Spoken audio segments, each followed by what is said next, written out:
Itong lugar namin, Sitio Maligaedos, San Vicente, San Pedro, Laguna.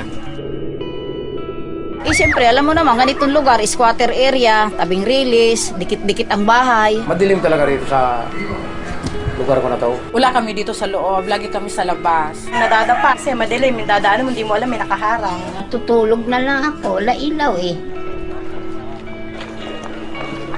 Ang tawag nila sa akin dito si Mang Dimi Solar. Napaliwanag ko yung mga bahay nila madilim. Bubutas ka ng yero, lalagay mo yung bote, lagyan mo siya ng sealant, bago lagyan mo siya ng tubig na mineral, lalagyan ng sunrocks. Bago kabit mo sa bahay, lagyan sealant mo para hindi tumulo. Ganun lang kasimple yun. Dati yung ganito, ito kadilim nung bago ko pagkakapitan. Ngayon, nung kapitan ko na, ito na ang liwanag niya. Yan ang liwanag.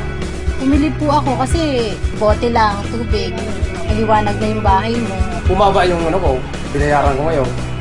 Simula nung makabitan ako dito. At saka itong solar bottle bulb na to, hindi mainit. Dahil sa buti na yan, sa solar na buti na yan, gumanda ang araw namin. Ang nalagyan na namin ito ay bali 643.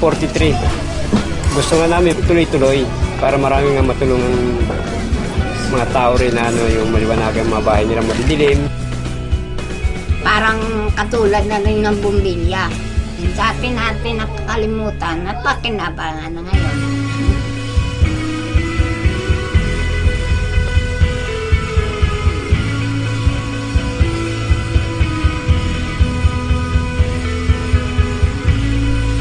Maliwanag nga sa bahay.